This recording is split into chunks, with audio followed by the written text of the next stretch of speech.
میرا نام فاطمہ ہے اور میں فارمیسی کی گریجویٹ ہوں۔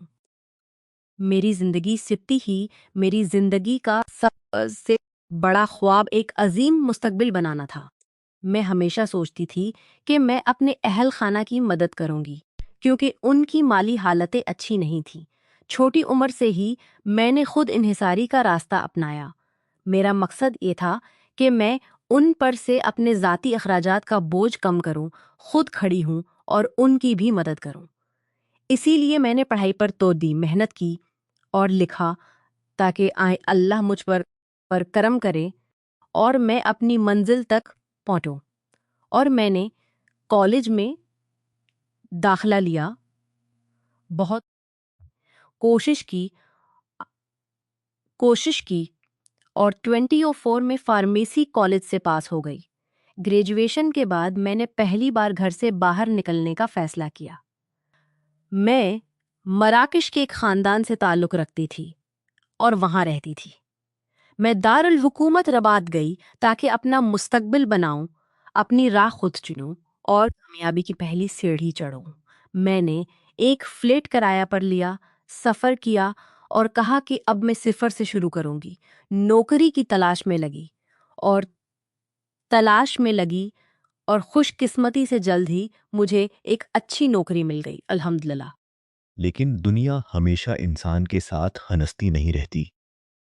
روزانہ صبح آکرشک کانٹینٹ میں بدلیں اور شیئر کریں۔ روزانہ صبح کام پر جاتی اور شام کو واپس آتی کہیں اور نہیں جاتی تھی۔ پھر ایک دن اور وہ لمحہ جس نے میری پوری زندگی ہمیشہ کے لیے بدل دی، میں نے شارٹ کٹ لینے کا سوچا۔ نئی جگہیں دیکھنے کے لیے ایک نئی گلی سے گزری، لیکن اس گلی میں مجھے عجیب سا احساس ہوا، دل گھبرا رہا تھا۔ لوگوں کی نگاہیں، ان کی بھیڑ اور پھر ایک گاڑی جو مجھے فالو کر رہی تھی۔ میں نے قدم تیز کیے تاکہ نکل جاؤں۔ گاڑی نے مجھے نشانہ بنایا اور میرے ساتھ چلنے لگی۔ اچانک وہ میرے بالکل قریب آ گئی۔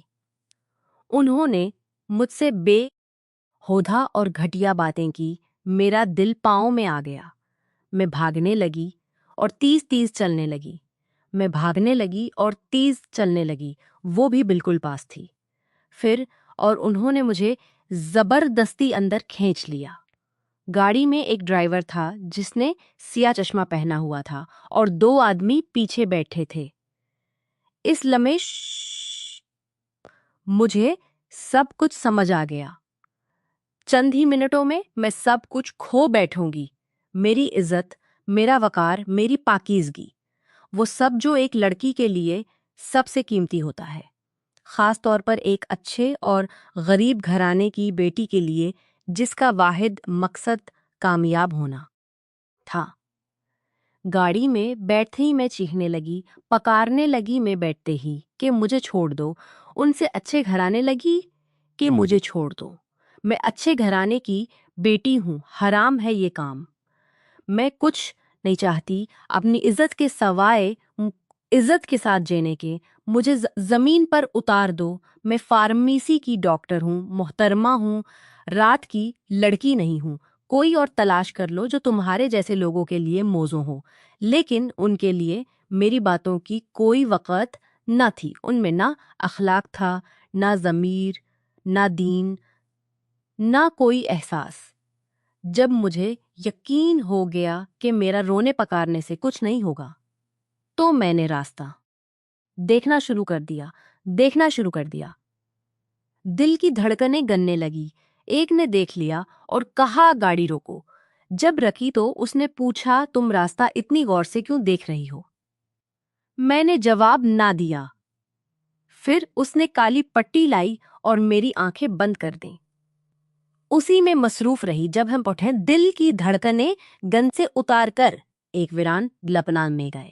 وہاں پہلے سے ایک چوتھا شخص موجود تھا۔ وہ بہت خوش تھے کہ انہوں نے اچھا شکار کیا ہے۔ میں پھر چیخنے اور التجا کرنے لگی کہ مجھے چھوڑ دو، خدا کے واسطے مجھے بہن سمجھ کر چھوڑ دو، میں کسی کو کچھ نہیں بتاؤں گی والا نہ تھا۔ گھر کے اندر انہوں نے 5ویں شخص کو فون کیا اور بدھر کے اندر 5ویں شخص کو فون کیا کہ گلی سے ایک لڑکی پکڑ کر لائے ہیں۔ وہ فوراً آ گیا۔ ان لمحات میں اپنی زندگی کے دارکس دن گزار رہی تھی۔ میں چیخ رہی تھی، ہسٹیریا کا شکار تھی۔ اتنا شور کیا کہ انہیں مجھے مارنا پڑتا تاکہ میں چپ رہوں، لیکن میں چپ نہ ہوئی۔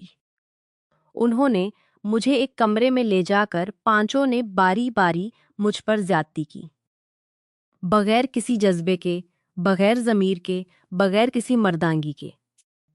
ہر لمحہ جب وہ مجھے چھوتے تو اندر سے آگ بھڑکتی۔ میں چاہتی تھی کہ اٹھ کر ان سب کو ختم کر دوں، لیکن وہ مجھ سے کہیں زیادہ طاقتور تھے۔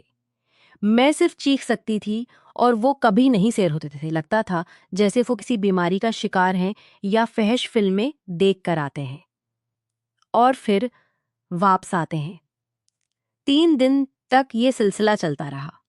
3 دن 5 آدمی مجھے ایک لمحہ بھی آرام نہیں دیا۔ میں جہنم میں جینے پر مجبور تھی۔ میرا جسم کمزور ہو گیا۔ 3 دن بعد انہیں مجھ سے اکتاہٹ ہو گئی۔ انہوں نے مجھے رہا کرنے کا فیصلہ کیا۔ جیسے مجھے لایا تھا ویسے ہی میری آنکھیں بند کر کے اسی گلی میں جہاں سے اٹھایا تھا، جب میں وہاں سے بند کر کے اسی گلی میں چھوڑ دیا جہاں سے اٹھایا تھا۔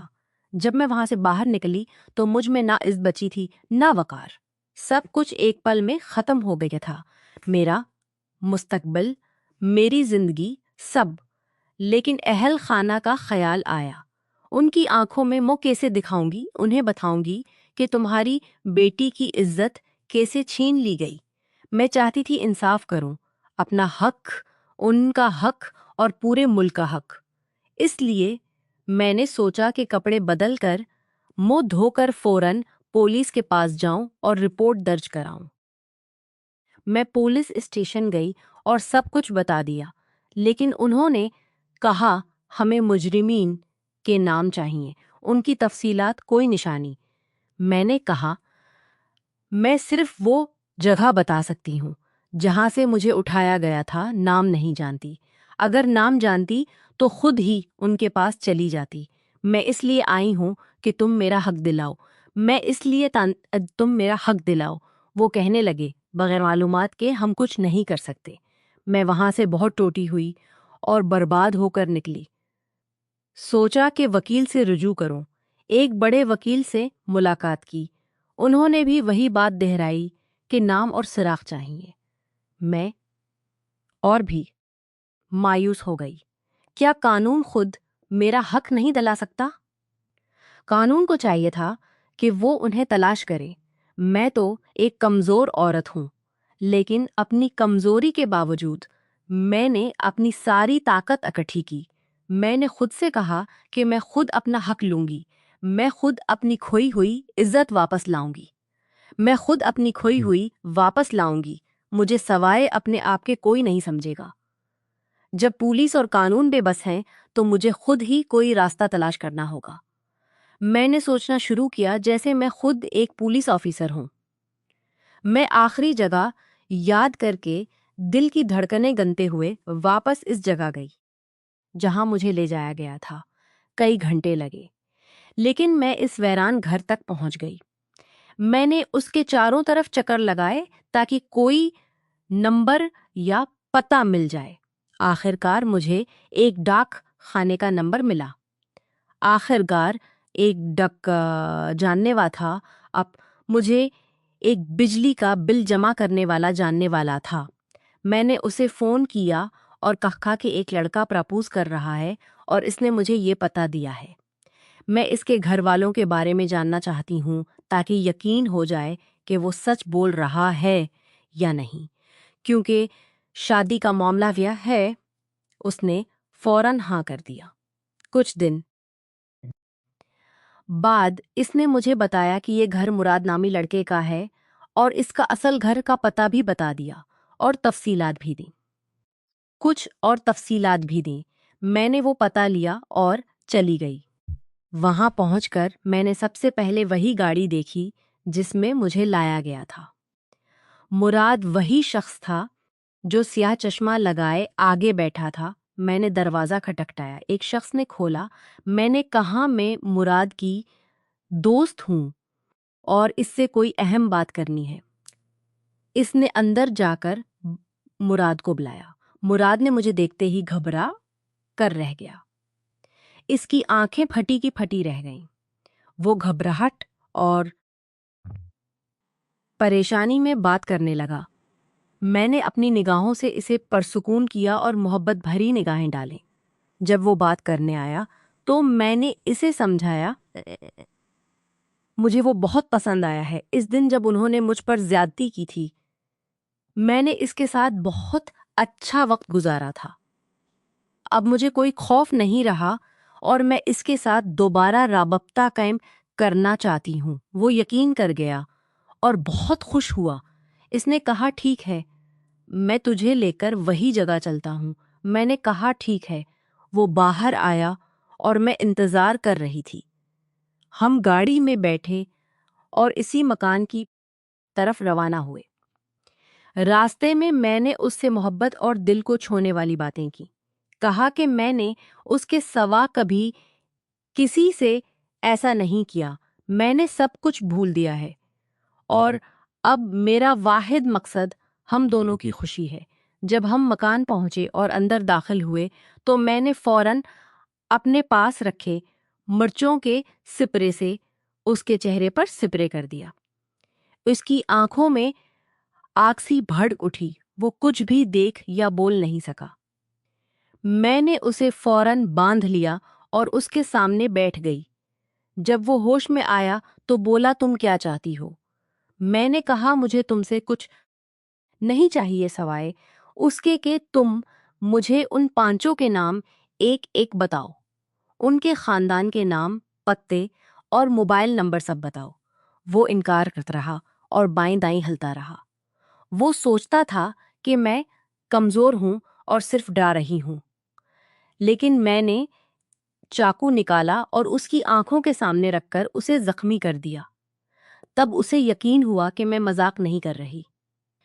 اس نے مجھے سب کچھ بتا دیا، نام، پتے، سب تفصیلات۔ میں نے سب معلومات لے لیں۔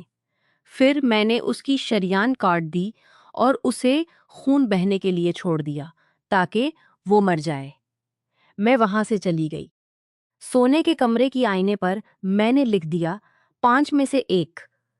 اس کے بعد میں دوسرے شخص اسام کے پاس گئی۔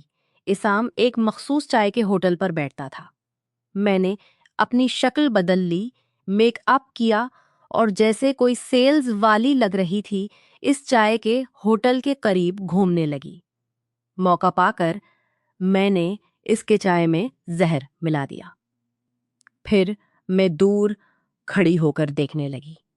زہر کا اثر بہت جلدی ہوا۔ وہ درد سے تلپٹنے لگا اور تکلیف میں مر گیا۔ ایمبولینس آئی اور اس کی موت کی تصدیق ہو گئی۔ میں نے دوسرے شخص کو بھی ختم کر دیا۔ اب تیسرے شخص سمیر کی باری تھی۔ سمیر عورتوں کا بہت شوقین تھا۔ میں نے اسے فون پر کال کر اس پر شوقین تھا۔ میں نے اسے فون پر کال کی اور بتایا کہ میں اس پر فریفتہ ہوں اور اس کے ساتھ ایک رات گزارنا چاہتی ہوں۔ وہ بہت خوش ہوا اور مجھے ملنے کا وقت اور جگہ بتا دی۔ میں نے خود کو اچھی طرح تیار کیا، بھرپور میک اپ کیا، جیسے کسی شادی کی تقریب میں جاتی ہوں۔ میں اس سے ملی۔ اس کے پاس گاڑی تھی۔ میں نے اسے بتایا کہ میں وہی ہوں جس نے فون کیا تھا۔ میں نے اسے یقین دلایا کہ کوئی فکر نہ کرے۔ راستے میں نے اس کی تعریف کی، کہا کہ اس کا روپ اور جسم مجھے دیوانہ کیے ہوئے ہے۔ میں اس کے ساتھ رات گزارنے کا خواب دیکھتی رہی ہوں۔ وہ مکمل طور پر یقین کر گیا۔ میں نے اسے ایک جگہ روکنے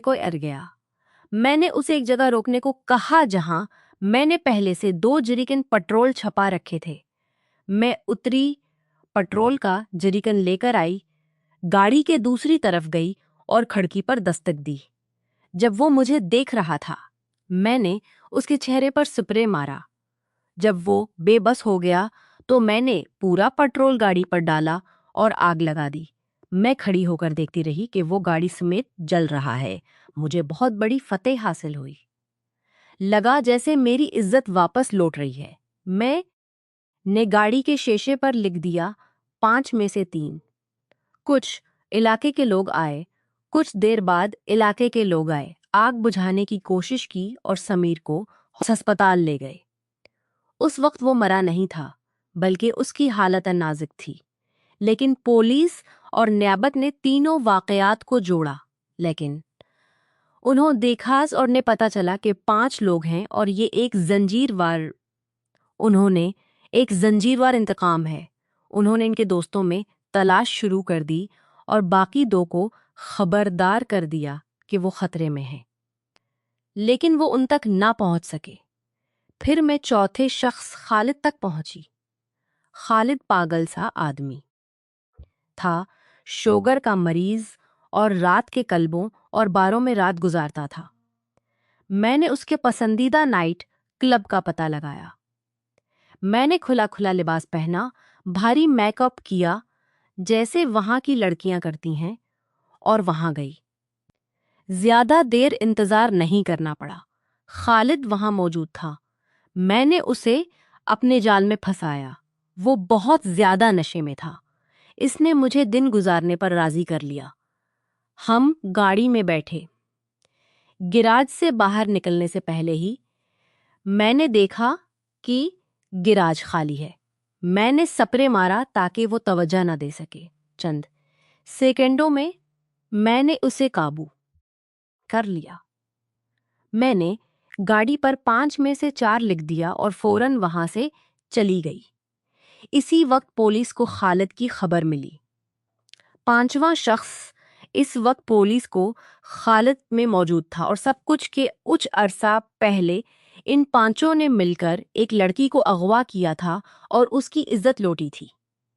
اس نے سب کے نام بتائے بشمول خالد کے۔ اسے یقین تھا کہ وہ لڑکی یا اس کے اہل خانہ ان سے انتقام لے رہے ہیں۔ یہ سب سے منطقی بات تھی۔ اس کے اعتراف کے بعد پولیس نے فوراً اسے گرفتار کر لیا تاکہ وہ اپنے کیے کی سزا پائے۔ جب مجھے یہ سب پتہ چلا تو میں نے سوچا کہ کاش میں بھی اس تک پہنچ پاتی اور اپنے طریقے سے انتقام لیتی، لیکن اب وہ قانون کے ہاتھوں میں ہے اور سزا سے نہیں بچے گا۔ 2004 میں نہ تو سڑکوں پر ہر جگہ کیمرے لگے تھے اور نہ ہی ثبوت اکٹھا کرنا آسان تھا۔ میں قانون سے اپنا حق نہیں لے سکی تھی، اس لیے مجھے یہ راستہ اختیار کرنا پڑا جو اس وقت واحد لگتا تھا۔ اس کے بعد مجھے پتا چلا کہ میں حاملہ ہوں۔ کس کے بچے سے؟ ان 5 میں سے کسی ایک سے مجھے پتا نہیں، لیکن میں نے ان میں سے تقریباً سب پر اپنا انتقام لے لیا تھا، حتیٰ کہ جو پولیس والوں کے پاس تھا اور پکڑا گیا۔ اسے بھی اپنے دوستوں کی موت کا بہت بڑا صدمہ ہوا تھا۔ وہ سمجھتا تھا کہ متاثرہ کے رشتہ دار ایسا کر رہے ہیں۔ میں نے اپنی پوری کہانی ایک بہت لمبے خط میں لکھی اور خود نیابت عامہ کے دفتر جا کر دی۔ اسی وقت میں نے اپنے ضروری کاغذات اور سامان تیار کر لیا اور مراکش چھوڑ دیا۔ میں ایک اجنبی ملک میں چلی گئی جہاں مجھے کچھ نہیں معلوم تھا، اور نئی زندگی شروع کی 0 سے۔ اس خط میں نے سب کچھ تفصیل سے لکھا۔ میرا خواب کیا تھا وہ بقسمت دن کیا ہوا۔ اس کے بعد شیئر کریں میرا انتقام، اور یہ کہ یہ سب کچھ میں نے خود کیا تاکہ اپنا حق واپس لے سکوں۔ میں نے یہ بھی لکھا کہ اس واقعے نے مجھے ایک بچہ دے دیا ہے جو میرے پیٹ میں ہے۔ مجھے اس کا باپ نہیں پتا، لیکن میں نے اسے رکھنے کا فیصلہ کیا ہے۔ میں اس کی ماں بھی بنوں گی اور باپ بھی، کیونکہ اس کا کوئی گناہ نہیں۔ میں اسے کھونے کا سوچ بھی نہیں سکتی تھی۔ میں نے اپنے اہل خانہ اور سب لوگوں کو چھوڑ دیا اور ایک نئے ملک میں نئی زندگی کی طرف روانہ ہو گئی۔ جب یہ خط نیابت تک پہنچا تو کچھ لوگوں نے اسے اخبارات میں چھاپ دیا۔ یہ ایک کہانی پوری دنیا میں پھیل گئی۔ دنیا نے فاطمہ کی کہانی سنی، وہ مراکشی لڑکی جس نے ان 5 آدمیوں سے انتقام لیا جنہوں نے اس کی عزت لوٹی تھی کیونکہ قانون اسے انصاف نہیں دے سکا تھا۔ میرے خط کے لیک ہونے کے بعد پوری دنیا نے میری کہانی جانی۔ یوں میری کہانی کا اختتام ہوا، یوں میری کہانی کا سے گزرے وہ کہانی جسے میں کبھی کسی کے لیے نہیں چاہتی کہ وہ اس سے گزرے، نہ ہی میں چاہتی ہوں کہ کوئی شخص اپنا حق خود لینے پر مجبور ہو، کیونکہ ایسا کر انسان سے اتنا چاہے اتنا ہی جتنا اس سے لیا بھی۔ جتنا میں نے فتح اور خوشی حاصل کی اتنا ہی اس نے مجھ سے لیا بھی۔ میں نے ایک نئی زندگی شروع کی ایک بچے کے ساتھ جو میری نئی پہچان بنا، اور امید رکھتی ہوں کہ میری کہانی لوگوں کو یہ سبق دے کہ انصاف کے نظام کو مضبوط ہونا چاہیے تاکہ کوئی متاثرہ مجبور نہ ہو کہ وہ خود انصاف لینے کا راستہ اختیار کرے۔